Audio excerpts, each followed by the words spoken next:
Victor stood beside the window in the hospital corridor, his brow furrowed. Hanging up the phone, he looked up and stalked off with purpose in his step. A heavy silence filled the car. Sensing his assistant's furtive gaze, Victor turned and said in a soft voice, "Something on your mind?" "You've only just been discharged, sir. You should go home and rest. Your other responsibilities..." Victor didn't respond, instead resting his chin on his hand and turning to look out the window.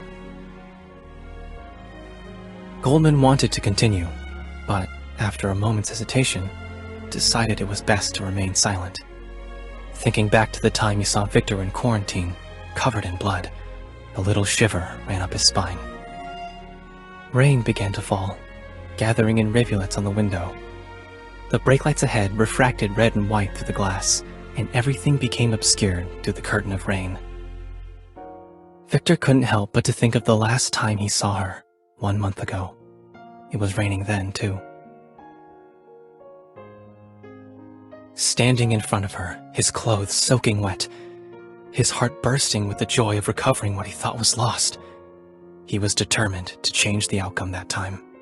Fragments of memories rushed to the surface, threatening to overwhelm him. His breathing became shallow and ragged. He saw the bullet ripping through space towards her. He saw himself throwing himself in front of her, blood spilling from his stomach onto her dress.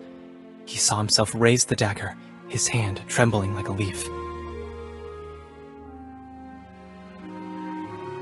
Redness flooded his vision. Clumsily, he tried to wipe away her tears, only to smear blood on her pale white cheek. Bright red lights brought him to his senses. He held her tightly, one last time. "No matter where you are, I'll always find you." The pain of having his soul torn apart swept through his body. Clenching his teeth, he used his last remaining strength to tear a hole in space-time and sent the girl through.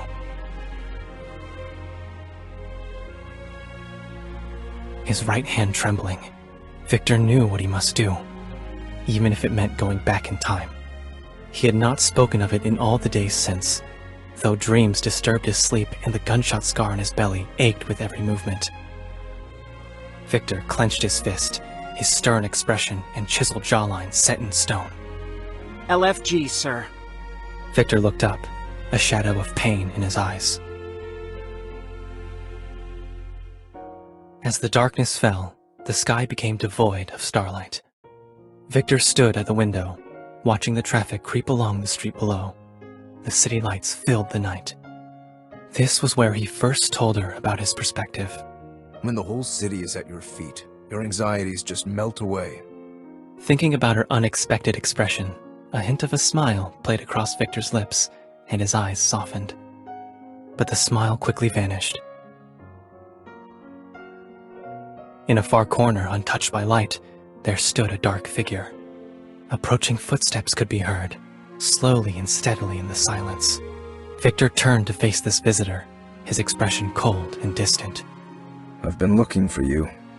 The time observer nodded, stopping at the boundary of light and dark, half his face still hidden in shadow.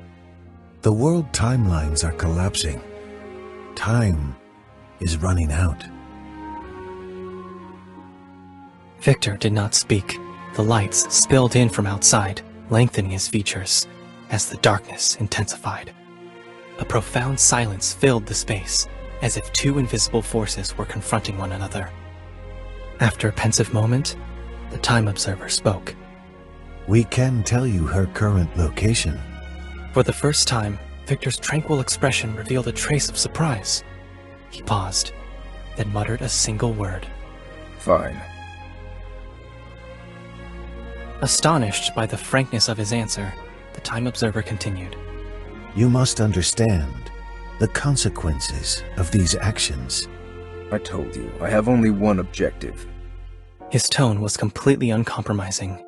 The time observer smiled, offering his outstretched hand to Victor. "But everything else is my domain." Victor stood his ground, unshakable determination engraved upon his face. An unreadable expression flashed across the time observer's face as he turned and disappeared into the darkness with a sigh. As the night deepened, The lights went out one by one on the streets below, as if the city itself was falling asleep. Victor stood alone on the balcony. Suddenly, a ringtone broke the silence. Frowning, he picked up the phone. Goldman's panicked voice was on the other end. Sir, we have a problem. The Special Task Force has released a list of evolvers. Your name is on it. The car slowly pulled up outside the office building. Victor appeared calm and collected, while his driver and bodyguards scanned the street for possible threats. Ever since Victor had been outed as an evolver, protesters had been gathering outside the entrance to the LFG building. The revelation had caused quite a stir, and the company's share price had taken a hit. Fortunately, most people were reasonable, and Victor's stellar reputation allowed LFG to mitigate the situation. As he got out of the car, Victor noticed the protesters weren't at the usual spot at the front of the building, but instead had gathered around a flower bed off to the side. At its center, he caught a vague glimpse of a boy. Despite his uncertainty, he quickly headed towards the scene. The boy's clothes were torn and his face was red and swollen. There were tears in his eyes, but he stubbornly pursed his lips taut and refused to let them fall. Upon seeing Victor, the protesters became even more agitated, hurling insults at him and the boy, who, as it turns out, was also an evolver. Glancing at the crowd behind him, Victor saw his bodyguards push the protesters back, and the sounds of the commotion gradually faded into the background. Looking at the boy, Victor saw the steadfast stubbornness in his eyes. A familiar figure swam into Victor's mind, superimposing itself on the boy's features. Victor smiled kindly. Where do you live? I'll take you home. The boy stared blankly, then scowled, as though he was about to cry again. Victor held out his hand. Let's go. Victor led the boy to his car. All the while, the boy tried to secretly wipe his tears away. Victor silently handed him a tissue. Did she cry like this when she was little? Victor wondered to himself, though he quickly rejected the notion. No, she never cried much in front of him, as a child or otherwise. Such a stubborn dummy. That's what she was. Victor smiled unconsciously to himself. His eyes softened as he looked out the window, thinking of her.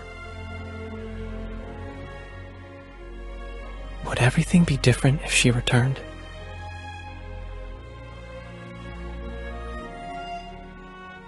Arriving at the boy's home, his parents fell over themselves with gratitude. In conversation, Victor learned they had lost their jobs because they were evolvers. But despite their difficulties, they didn't appear too concerned. On the contrary. They'll pay for it one day. With confidence in his eyes, the boy's father shook his fist. Blind optimism. He'd seen it somewhere else before.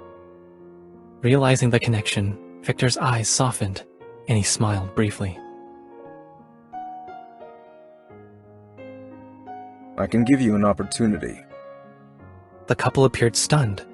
Victor repeated the offer a bit more seriously this time. But I'm not a charity. If you want to come and work at LFG, you'll need to show me what you can do. A lot of emotions passed through Victor's mind. He remembered the look of the girl at one of those meetings. She proved to him once and for all that evolvers possessed a light that could not be concealed.